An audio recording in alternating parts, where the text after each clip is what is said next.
Heather, just 22 years old, had recently embarked on her college journey, settling into her job, and it felt like life was full of promise. Maples' smile and laughter were contagious, and her constant chatter filled the air. She radiated warmth and energy, uplifting everyone around her.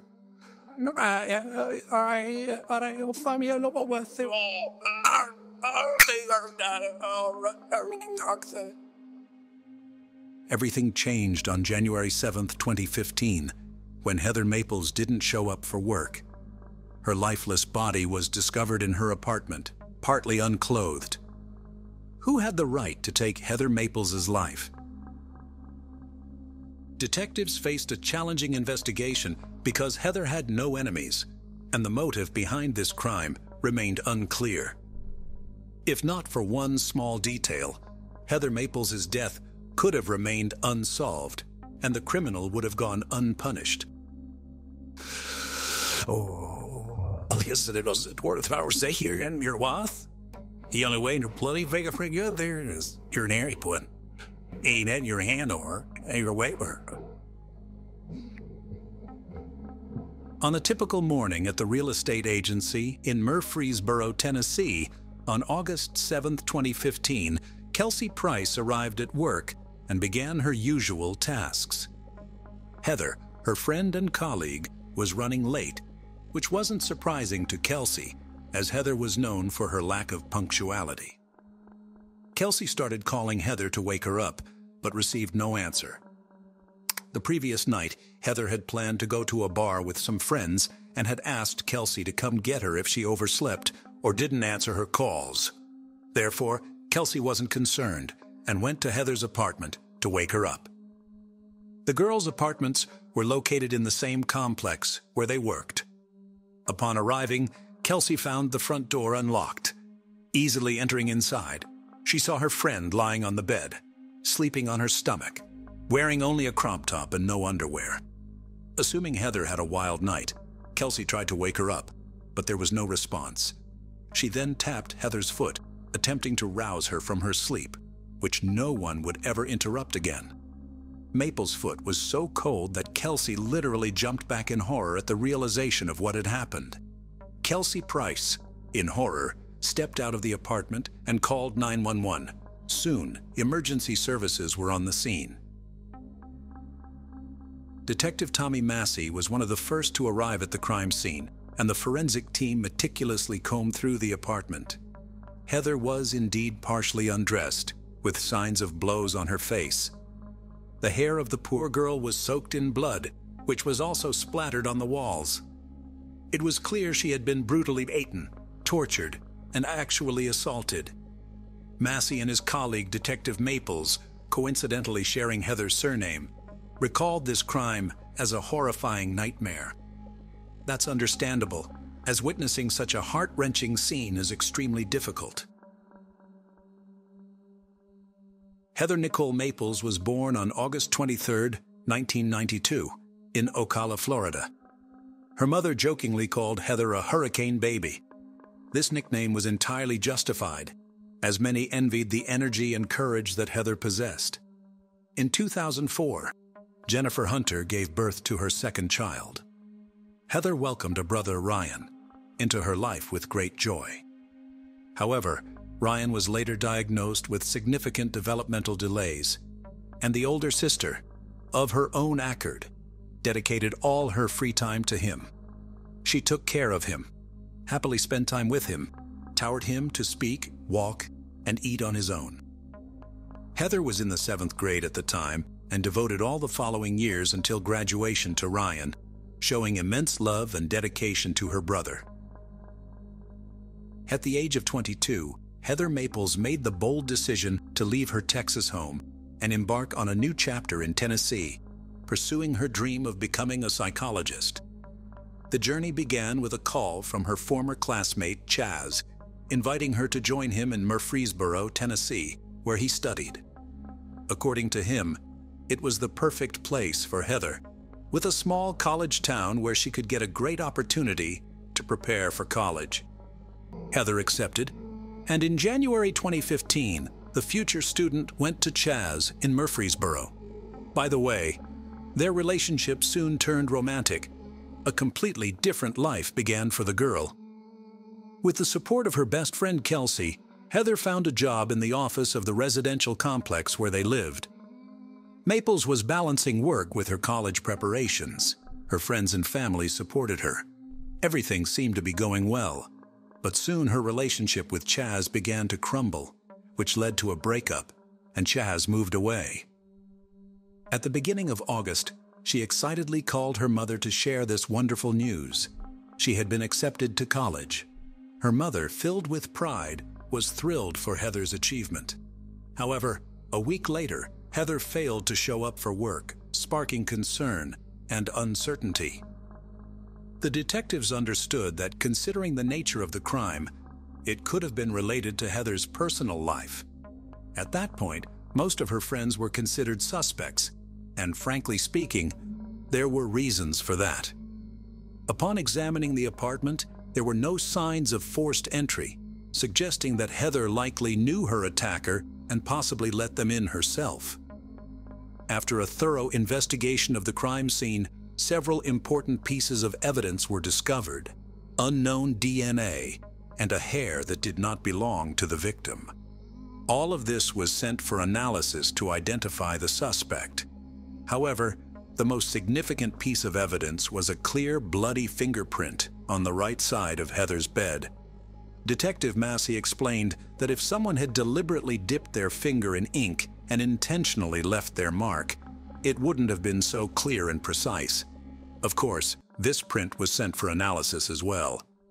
Additionally, Heather's mobile phone was found in the apartment, but without the password, accessing its contents was impossible. This is where Kelsey came in handy. She played a crucial role, not only helping with the phone, but also deciding to inform Heather's mother of her death, believing it would be better coming from someone who loved and cared for Heather. Detective Massey hoped to get a lot of information about Heather from her friend Kelsey Price. He wanted to know everything about the victim's personal life, especially her relationship with Chaz. Kelsey told the detective that the relationship was quite tense, as Chaz had obvious anger management issues, and sometimes he was too aggressive and cruel towards Heather, so the girl decided to end the relationship herself. Therefore, the police immediately decided to investigate Chaz, but an unexpected turn of events occurred. A young man named Michael was determined to access the crime scene despite the caution tape. He had keys to Heather's apartment. You know, Heather,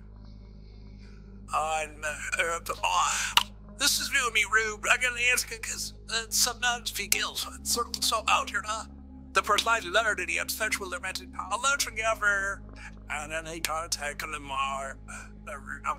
Thank you. According to Michael, on the evening before her death, Heather called him and invited him for dinner, which he accepted. Immediately after dinner, Michael went home, unlike Heather, who went to a local bar with friends. But later, Heather reached out to Michael for help. She called me at 11:40, and so the force has to sell them. Because it tells me that I need to come to the war. She really needs there right now. There's people that ain't on there, and she's really upset. So you're Callie. As Michael recounted, Heather was in trouble. A young man named Otavio was bothering her and was quite aggressive. Immediately after the incident, Michael offered to drive Heather home. She orders. Is there granny acts, threats? Sausage. Hurry. And we severed. She was done. I drove her to her at Greece. Yeshua. Stairs. And I took showers at. As per his statement, it was around 2:30 in the morning on August 7th, the last time he saw Heather. Additionally, during the interrogation, Michael mentioned that Heather's front door should have been unlocked because he had her keys since she was dressed in a dress, and didn't have pockets to carry them, and he simply forgot to return them after unlocking the door. Michael was very disappointed and did not seem like a liar at all, but investigators had to take his fingerprints and a DNA sample. They also contacted the bar to obtain surveillance footage, which confirmed everything Michael had said during the interrogation. Analysis confirmed that the fingerprints and DNA found at the crime scene did not match his. After Michael was cleared as a suspect, investigators turned their attention to the man who had been with Heather that night, Otavio. With Kelsey's help in unlocking Heather's mobile phone, interest in Otavio significantly increased. Detectives discovered that Heather had messaged Otavio, a friend of hers, inviting him to her apartment just hours before she was found dead. What are you doing? I don't know. A whole wire down here is sensitive knife styles, honey. Hear me up, you wasn't so you or whatever, what is it me up? I think she finished out when it gets stands and like. But why did Heather call Otavio to her home after Michael had saved her from him? The answer was simple. They were friends, and became more persistent than usual at the bar. Heather was caught off guard. She wasn't prepared for this. Now the detectives needed to speak with Otavio to get his side of the story. What did you do to get to there for that? We're tracing to QO. And then we went into swamp. Okay, it was Heather, a friend of mine. I'll show you a picture, okay? Yeah, many out there on that one have been taken, but I was looking at this one was it hadn't just yeah, I was there anyway. It was so sad. The detectives immediately realized that Otavio was unaware of Heather's death, but what if he was somehow involved in this case? Meanwhile, the interrogation continued. Heather says you can't fight over Chicago, and we met about to meet her. Yeah, and so that was it. Afterward, Massey eventually asked about the late-night message from Heather. She takes it out of text, 30 or something. Has it left? Yeah, well, all Larry's, he was on this one. The detectives intensified their questioning of Otavio, using a tough interrogation method that not every suspect could withstand. He was sorry while you aren't. All records says you aren't. You were wavered yesterday. Your kids was with her all day. Is yours not your take, just full take. How lazy you takes you from back over there. You went over there, and then something happened. And not only was this girl raped, she's dead. What? No way. His way, here's what you were doing. There's DNA all over there. It's gonna go back, I'll believe, for one yesterday. Oh, no, that's... Otavio was shocked by what he heard. It seemed he genuinely didn't know what had happened to Heather. Following the interrogation, he willingly agreed to a DNA test, confident that it would clear his name. The results proved him right, as the DNA found at the crime scene did not match his, leading to his exclusion as a suspect. Without any leads, the detectives worked practically around the clock, reviewing surveillance footage, scrutinizing every detail provided by witnesses. On the 9th day of the investigation, as Detective Massey was preparing to leave the office late at night, he received a crucial call from one of the directors of the forensic laboratory. Massey finally got the answer regarding the bloody fingerprint that was lifted from Heather's bed. It belonged to a young man named Brandon Bowling, whose fingerprints were on file due to his employment at a company where he previously worked. You know him. Chaz. You don't remember, well,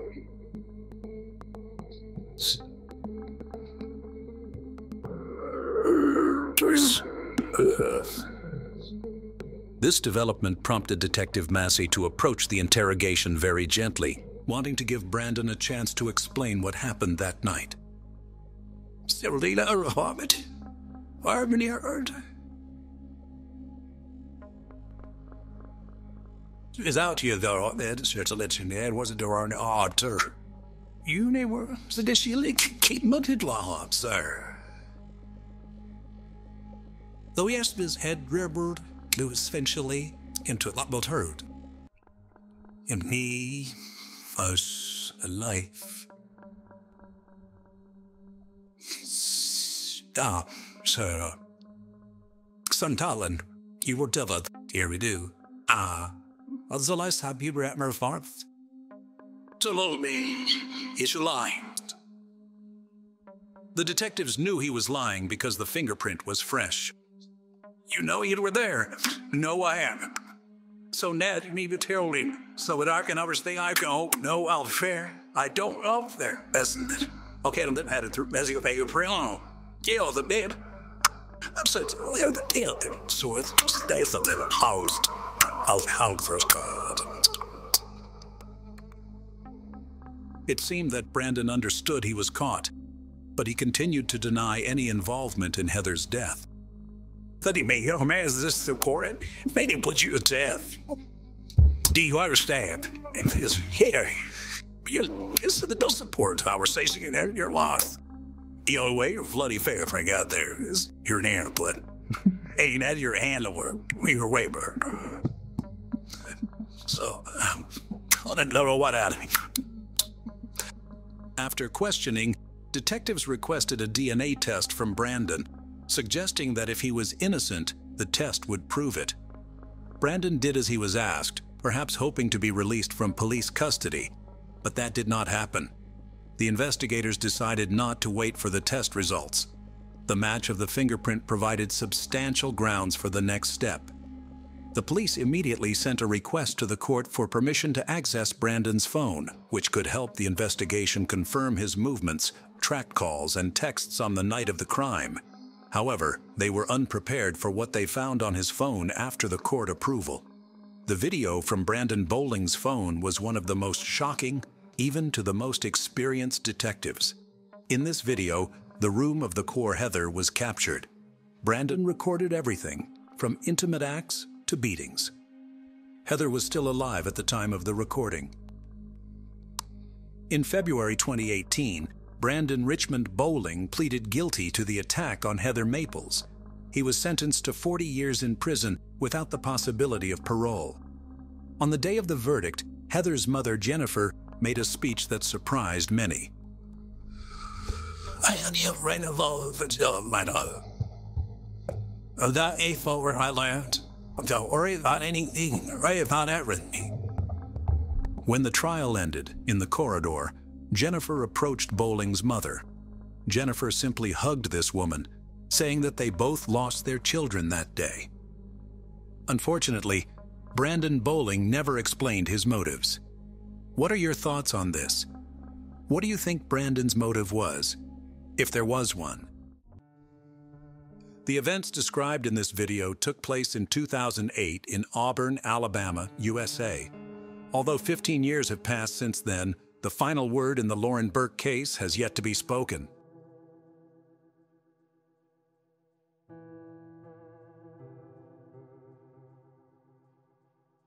Lauren Ashley Burke was born December 30th, 1989 in Marietta, Georgia. Her parents, James Burke and Vivian Gershon, later divorced. Lauren had a sister, Jacqueline Burke, and a brother, Chad Burke.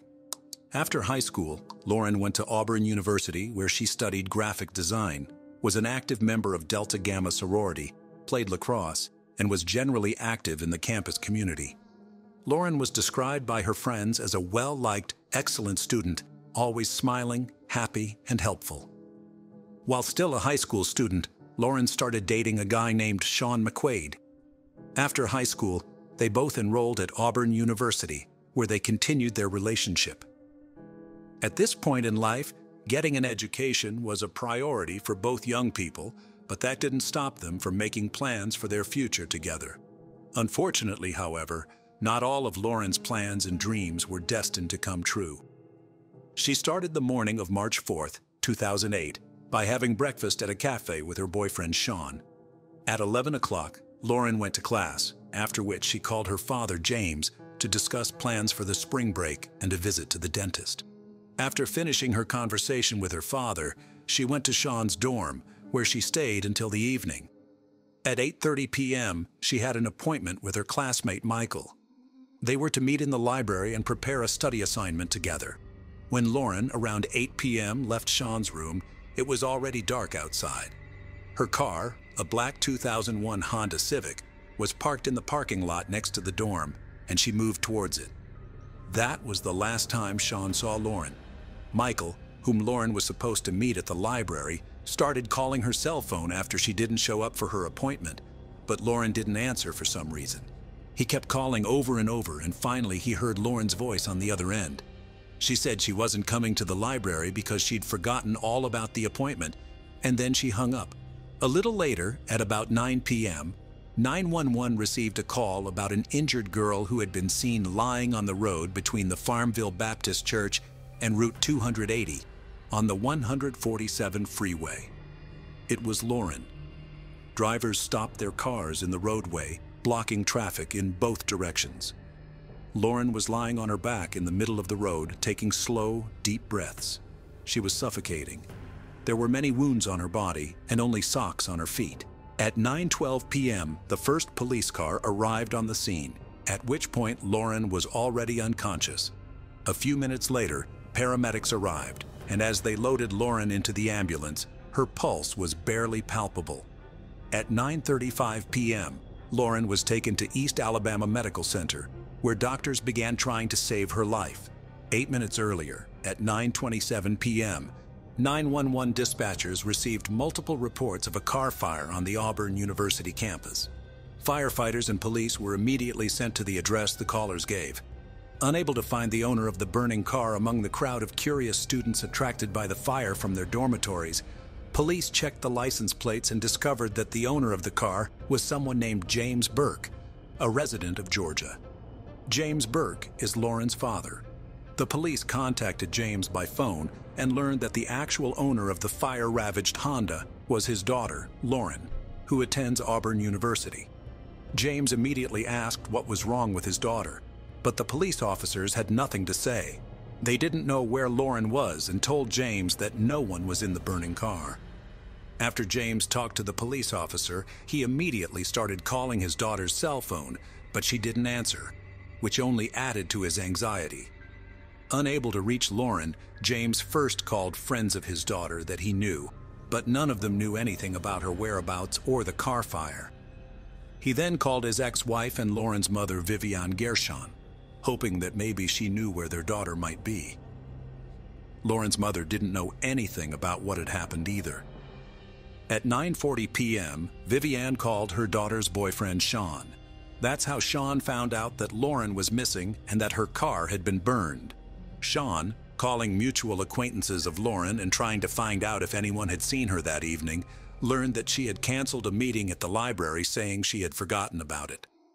However, Sean knew for a fact that Lauren hadn't forgotten about her appointment for the evening, as when she left his room about 2 hours ago, she had planned to go straight to the library.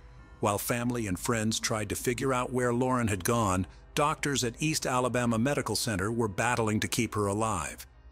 Since Lauren was brought in unconscious and without any personal belongings or documents, the doctors did not know her name. Unfortunately, despite their best efforts, doctors were unable to save Lauren's life. She was pronounced dead about an hour after being admitted to the medical facility. The cause of her passing was a single bullet wound. The bullet, which had traveled out, had punctured both of Lauren's lungs. Experts concluded that the muzzle of the gun was only a few inches from Lauren's skin at the time of the shot. Police officers, comparing the girl's passing at the hospital and the burned-out car on campus, whose owner was missing, quickly realized that the victim, who could not be saved by doctors, was Lauren Burke.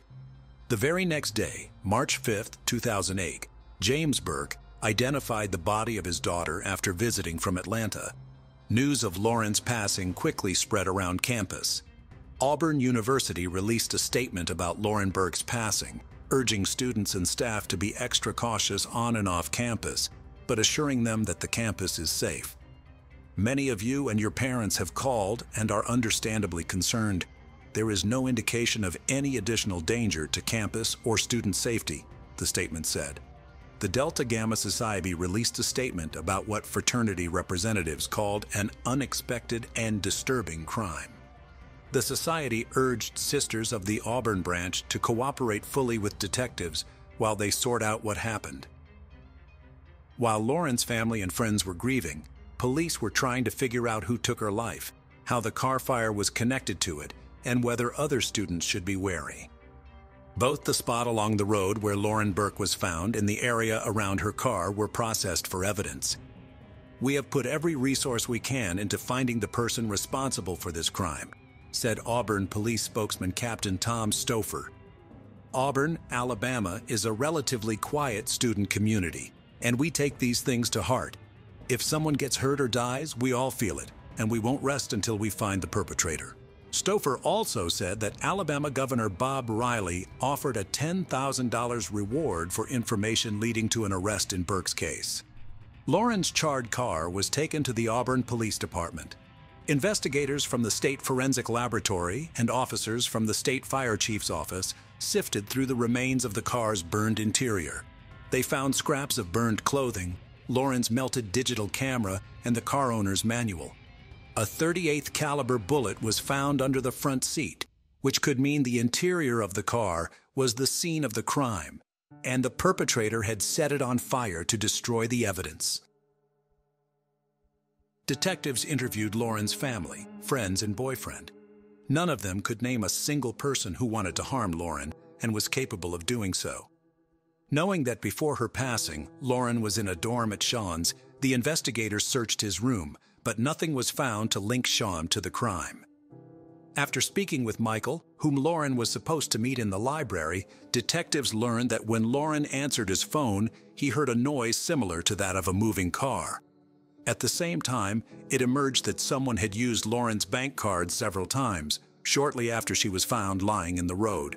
In all likelihood, the person who had Lauren's bank card was involved in her incident, and the police began looking for him. However, events soon took an unexpected turn.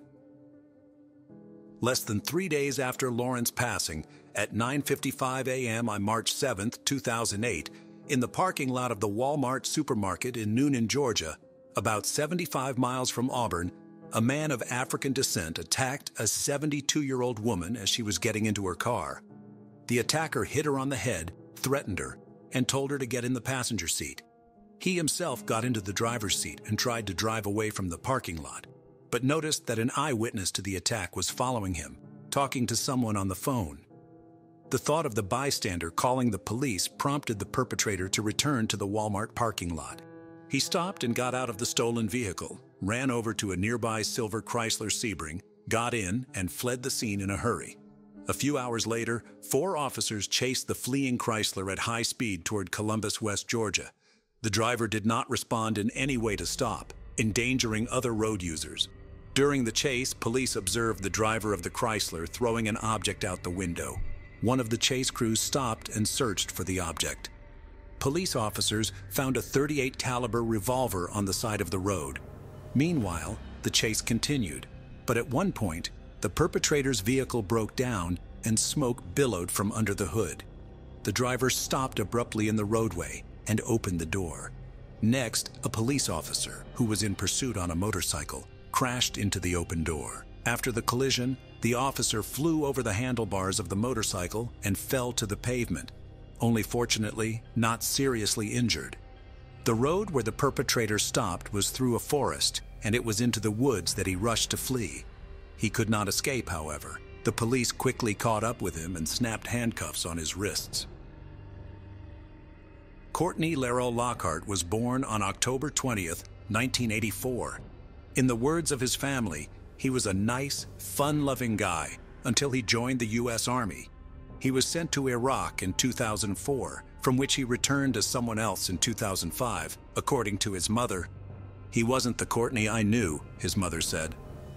Courtney was a cheerful guy, but after he returned from Iraq, he never smiled again. never let anyone stand behind him, and sometimes hid in the closet or under the bed. In 2006, Lockhart and his girlfriend, with whom he had by this time broken up, had a daughter. Also in 2006, he was court-martialed for assaulting other soldiers, using illegal substances, and deserting his unit without permission. He spent 7 months in detention before being dishonorably discharged from the Army in December 2006. As 2008 approached, Lockhart was said to have gone increasingly off the rails. He barely showered, stopped visiting his daughter, and was heavily addicted to illegal substances. Beginning in February 2008, he committed a string of burglaries, and with the exception of a convenience store robbery, his methods were always the same. He would approach the victim from behind as she was getting into her car in the parking lot, threaten her with a gun, demand that she give him her purse, and attempt to take possession of the car. One such crime ended taking the life of Lauren Burke. Lockhart's string of assaults stopped on March 7, 2008, after he attacked a 72-year-old woman and failed to evade a police chase. After his arrest, Courtney Lockhart, 23, was taken to the police station, where he confessed that he was the one who kidnapped and took Lauren Burke's life. The interrogation was videotaped and became a key piece of evidence at trial. Plus, Lauren's personal belongings such as her iPod and bank cards were found in his car. He gave a detailed account of the events of the day he kidnapped Lauren. It was Tuesday, March 4, 2008. Lockhart woke up in his silver Chrysler Sebring. He had spent the previous night in his car, not far from East Alabama Medical Center. He needed money, so he started driving around Auburn looking for another victim. It's worth noting that all the people he attacked were women, none of them men. His drive ended on the campus of Auburn University, where he parked next to the student dorms. He spent several hours sitting in his car watching the students. Around 8 p.m., he noticed some girl walk up to the car parked next to him and leisurely open the door. It was Lauren. Without thinking long, Lockhart grabbed his revolver and approached Lauren from behind. Poking her with the muzzle of his gun, he asked her how much money she had on her. When he didn't get an answer, he pushed Lauren into the car, into the front passenger seat, and got behind the wheel. According to Lockhart, Lauren said nothing but screamed in fear. When she finally calmed down, she pulled $200 from her purse, handed it to him, and begged him to leave. Instead of leaving, however, he ordered Lauren to take off her clothes. At gunpoint and hearing threats against her, Lauren complied, stripping off everything but a pair of socks. According to Lockhart, there was only one reason he made Lauren undress. He thought that if she had no clothes on, she would not want to escape. Lockhart then began to drive around the streets of Auburn. All the while he was driving with one hand on the wheel and with the other holding Lauren at gunpoint. She tried to dissuade him from committing the crime, and when he said his life was over, Lauren promised to help him find a job. At some point, her phone started ringing. Lockhart told her to answer it and make something up so no one would suspect anything. It was a call from Michael, whom Lauren was supposed to meet at the library. When she answered, she said she had forgotten about the meeting and hung up right away. Lockhart said that they continued to drive through the streets of the city, and Lauren wouldn't give up trying to talk him into letting her go. She said she would help him overcome the difficulties he was facing. As they were driving down Highway 147, Lauren opened the door to jump out of the moving car, and at that point Lockhart said he accidentally fired a shot. As we now know, the fired bullet pierced both of Lauren's lungs, plus she sustained injuries from the fall. She managed to wave to passing drivers before her strength failed her, and she lost consciousness. Lockhart told investigators that he parked outside the church and watched as cars began to stop next to Lauren lying on the pavement. Realizing that the police would be arriving any minute, he hurriedly fled. Planning to destroy the evidence he had left in the car, he drove to a gas station and bought a can of gasoline, which he paid for with Lauren's bank card. He doused the interior of the car with the gasoline he bought, then got in and drove to the campus where he abducted Lauren because his Chrysler was parked there. According to Lockhart, as he drove, he became dizzy from the gasoline fumes, so he rolled down the windows to let air in from the street. You might be wondering why he didn't drive to the campus first and doused Lauren's car with gasoline there. Why did he drive on a powder keg, since a short circuit or spark could have caused the car to burn up with him? Perhaps it had something to do with Lockhart's mental problems or low IQ, but we shall talk about that a little later.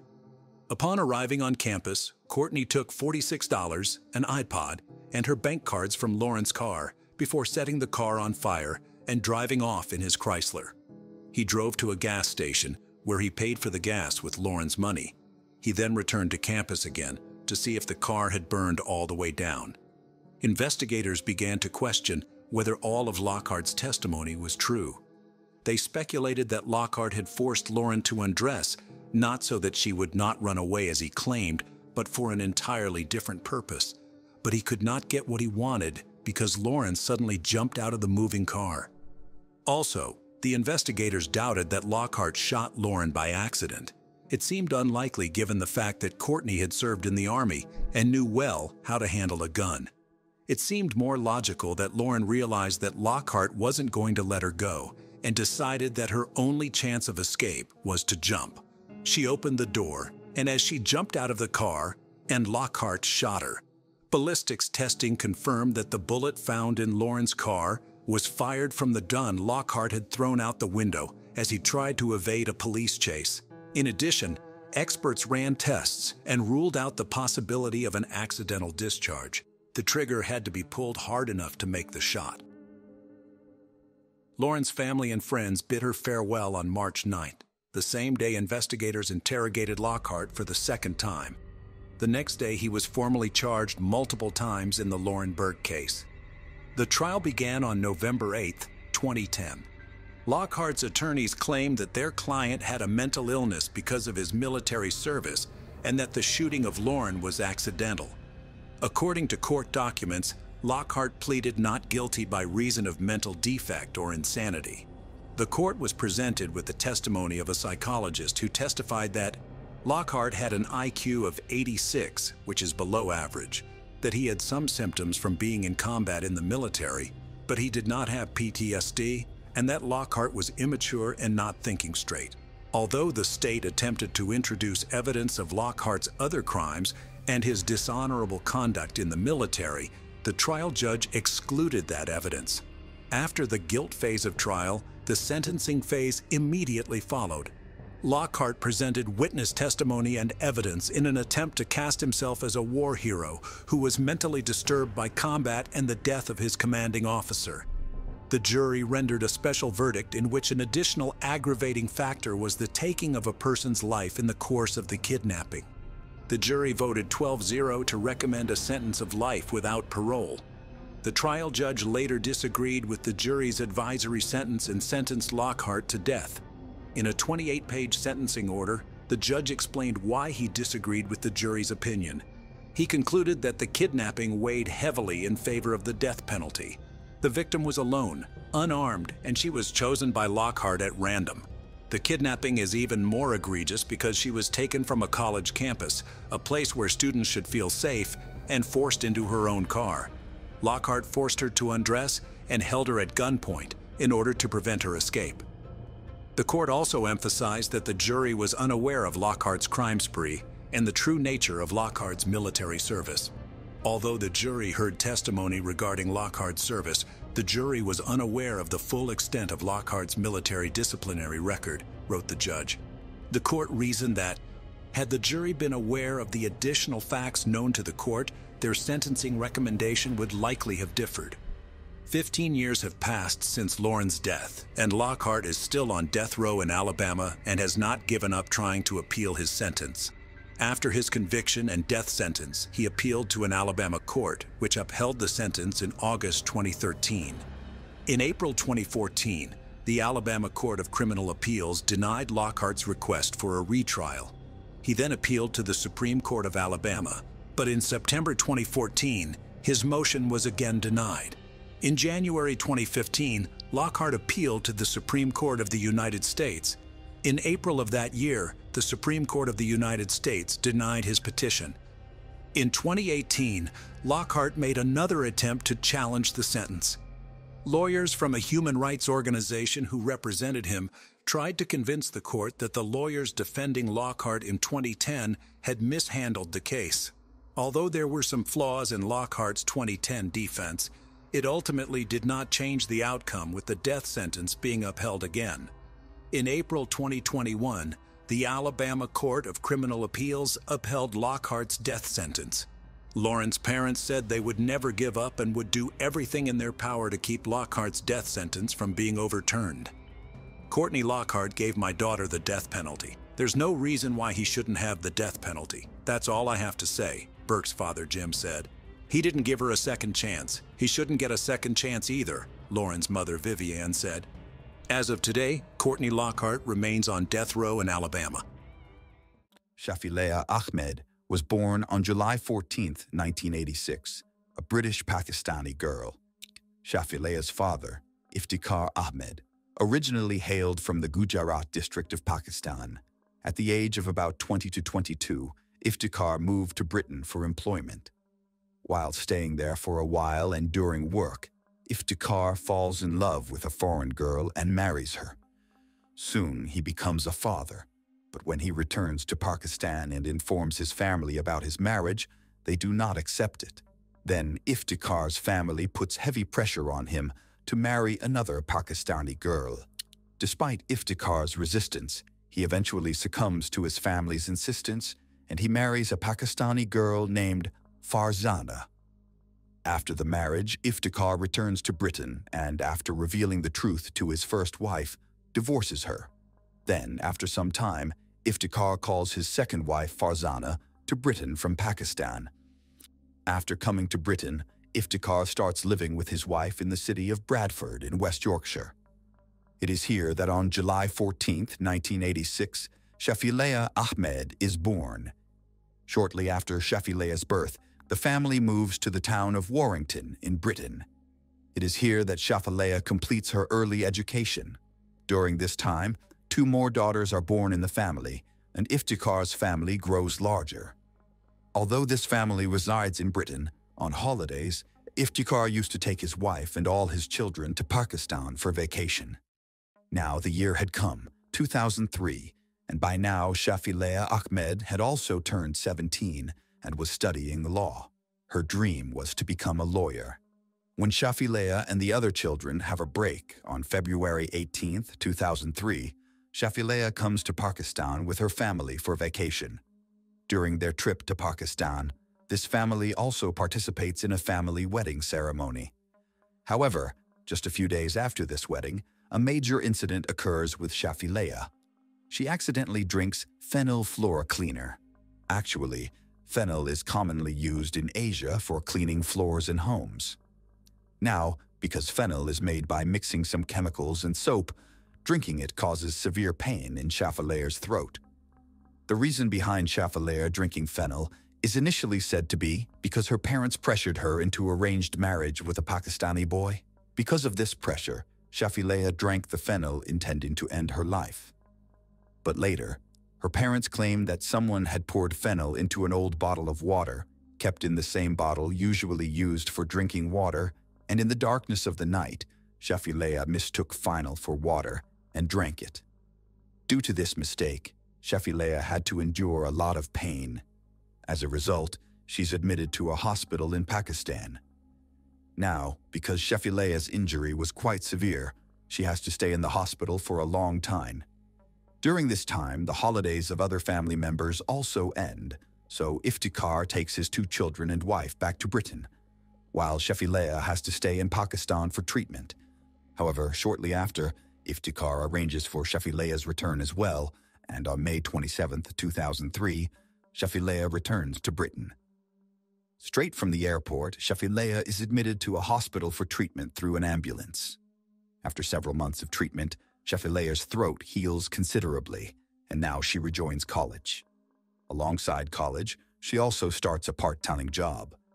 But on September 18, 2003, a college teacher notices that Shafilea Ahmed hasn't been coming to college for the past week.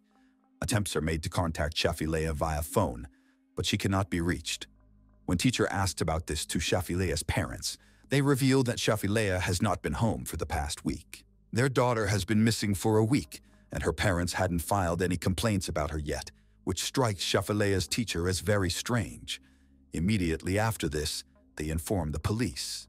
Upon filing the case, a police team arrives at Shafileia's house for investigation, and questioning begins with her parents. Shafileia's parents say that they last saw Shafileia at their home on September 11th, 2003, and since then, she hasn't been seen. Upon this, the police ask, "When your daughter has been missing for a week, why haven't you filed a complaint with the police yet?" To this, Shafileia's parents respond, "This is not the first time Shafileia has been missing from home for a few days. It has happened several times before." To confirm this, when the police check the records, it is revealed that Shafileia has been missing from home several times in the past. The first time was when Shafileia was only 12 years old. She went missing with her younger sister on March 10th, 1998. Because of this, her parents had also filed a missing report for both their daughters with the police. However, at that time, Shafileia returned home with her sister as evening approached. According to records, Shafileia ran away from home for the second time on November 25th, 2002. Once again, her father, Iftikhar Ahmad, filed a missing report for his daughter. After extensive searching, Shafileia was found by the police sitting in a park. According to police records, for the third time, Shafileia left home with a friend on February 3rd, 2003. This time, Shafileia did not return home for 2 days, and then on February 5th, 2003, she went to a safe house for orphaned people and filed a report against her parents for domestic violence and mental abuse.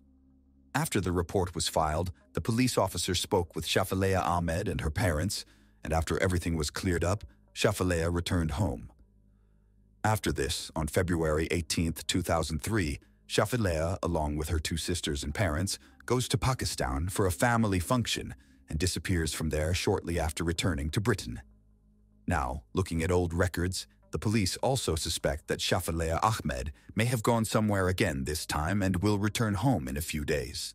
Therefore, the police try to find Shafileia in all those places where she could have gone. However, even after a few days, the police cannot find any trace of Shafileia from anywhere.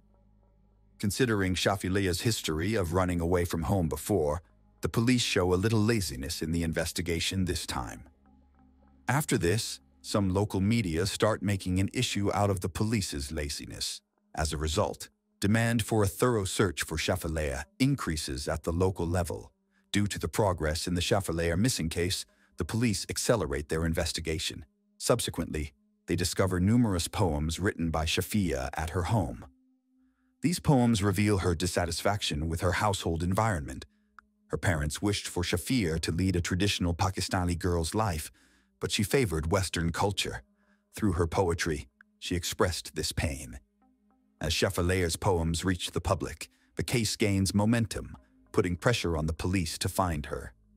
Consequently, law enforcement intervenes, intensifying their search efforts in places Shafileia could have visited. Eventually, CCTV footage confirmed Shafileia's identity to her parents, confirming that the girl in the footage is indeed Shafileia Ahmad. A few days after Shafileia went missing, her parents identified her. This made the police believe that at least Shafileia was alive. However, a new turn in the case occurs when the CCTV footage shows Shafileia's class teacher. Actually, when the picture is shown to Shafileia's class teacher, they say that the girl in the photo is not Shafileia Ahmed. Some other people also confirm by watching the CCTV footage that the girl in the footage is not Shafileia. Now, the police find it very strange that Shafileia's parents themselves did not recognize their daughter from the CCTV footage. The police had many questions in their minds, and to find the answers to those questions, they secretly installed some audio recording devices at Shafileia's home. The police were listening to everything that was happening in Shafileia's house through an audio recording device. According to the recording, one day Iftikhar is heard saying, "In Britain, if you kill 40 people and there is no evidence against you, then the law here can't do anything to you." Additionally, one day Iftikhar Ahmad is heard saying, "If the police collect DNA samples from inside the car, what could happen?" Furthermore, The audio recording device captures some suspicious conversations that lead the police to suspect that perhaps Shafilea's father had something to do with his daughter. Now, because the police start to doubt Iftikhar Ahmed, they use his audio recordings as evidence, and on December 18, 2003, the police arrest Iftikhar and his wife Farzana Ahmed, along with 5 other family members, on charges of murdering Shafilea and hiding her body. The police had arrested these people solely on suspicion. The police hoped that during the investigation, some concrete evidence would be found against these peoples. However, no evidence was found against any of the arrested persons, and eventually, the police released them all.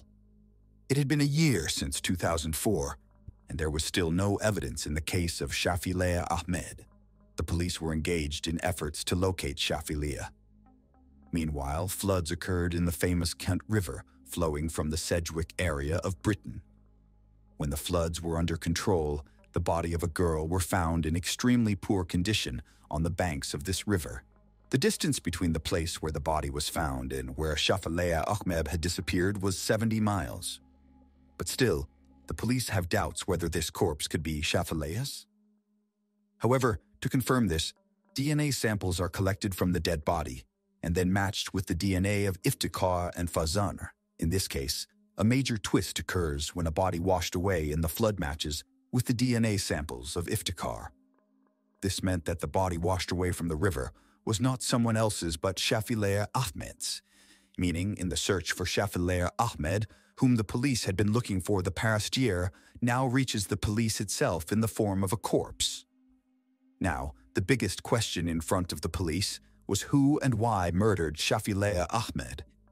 However, even before the statements and actions of corpse's parents, there were doubts, and in 2003, these 2, along with 5 others, were arrested. Therefore, once again, Shafilea's parents are arrested and questioned. The trial of this case is also going on, but even this time, no allegations can be proven against them, which leads the police to release them again. However, after that, the police detain some other suspects and proceed with the investigation against all of them. But despite many efforts, the police cannot reach the murderer. As time passes, people slowly start to forget about Shafilea Ahmed's case. Shafilea disappeared in 2003, and now it was 2010.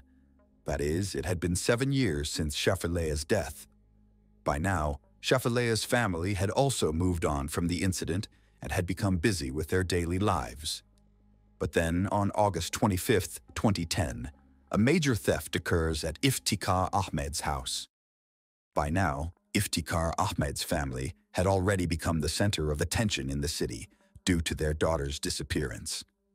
Due to this, when theft occurs in this house, it starts making headlines on the front page of newspapers.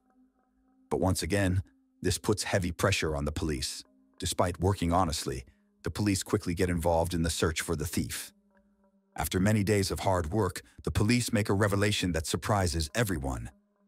Actually, the police arrest not someone else, but Iftikhar Ahmed's daughter, Alicia Ahmed, on charges of theft in the house. In fact, Alicia was Shafilea's younger sister.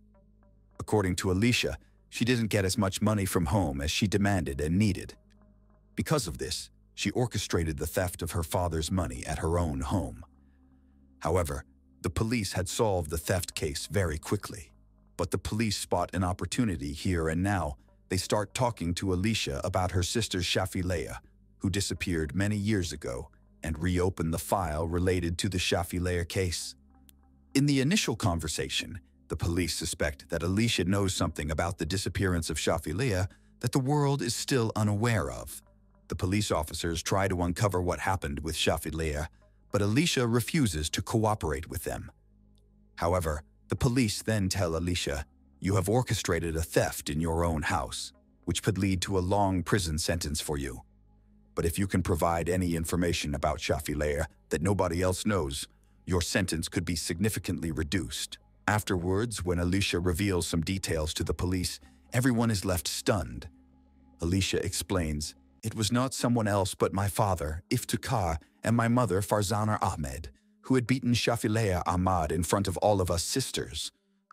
Then our father put polythene on her face and due to suffocation, she was dead. Then he placed Shafilia's body in his car and threw it into the distant jungle. However, due to the flood, the body drifted to the riverbank from the jungle. According to Alicia, Iftikhar and Farzana did not like their daughter's modern lifestyle at all. On the surface, Shafilea started falling in love with a boy, and when this matter comes to light, Iftikhar and Farzana quickly try to arrange Shafilea's marriage with their preferred boy. When the family goes to Pakistan for a family function, there is an attempt to forcefully marry Shafilea to a boy there, but Shafilea refuses to marry for this reason, and she consumes fennel. After that, her health deteriorates, and her marriage does not happen either. When Shafilea returns to Britain, her family members here also insist on arranging her marriage with a boy of their choice. But when Shafilea repeatedly refuses this marriage, her father gets angry, and at first beats Shafilea in anger and then covers her face with a polythene bag, and then due to suffocation, Shafia Ahmad dies here. But immediately after this disclosure, Alicia Ahmed becomes a government witness in the case. In exchange, she is assured a minimum sentence in the theft case. However, based on Alicia's statement on September 2, 2010, Farzana and Iftikhar are arrested, and then a case of their own daughter's murder is pursued against them. Both of them remain in jail for several months after the arrest. However, nearly a year later, on September 15, 2011, they are granted bail by the Manchester Crown Court. In the further investigation, the police gather some crucial evidence, and based on that evidence, the trial of this case begins in the Chester Crown Court on May 21, 2012. Initially, Farzana and Iftikhar continue to deny their involvement in their daughter's murder, but when Farzana begins to suspect that she is being framed for her own daughter's murder, she finally accepts in court on July 9, 2012, that Shafilea Ahmed's murder was not committed by anyone else, but by Iftikhar Ahmed himself. In her statement, Farzana also reveals that she tried to stop Iftikhar, but instead, Iftikhar beat and threatened her family, saying, "If any of you ever talk about this to anyone, your fate will be just like Shafilea's." Now, 2 witnesses had testified against Iftikhar Ahmed. Besides, the police who gather evidence also indicate that it was Iftikhar Ahmed who murdered Shafilea, then threw her body far into the jungle. However, a natural disaster struck that area, and with the floodwaters, Shafilea's body drifted and reached the riverbank on its own. After a lengthy trial in August 2012, Farzana and Iftikhar are found guilty of murdering their own daughter and disposing of her body. After the murder, they are then sentenced to 25 years each. It is also proven in court that this was an honor killing. Following this verdict, every year on July 14th, Shafilea Ahmed's birthday, the National Day of Memory for Victims of Honor Killings, is observed in her memory. So with this, the case of Shafilea Ahmed comes to a close. However, perhaps nature also desired that Shafilea Ahmed receive justice and her killers be punished. Therefore, albeit late, Shafilea's parents, her murderers, are also sentenced,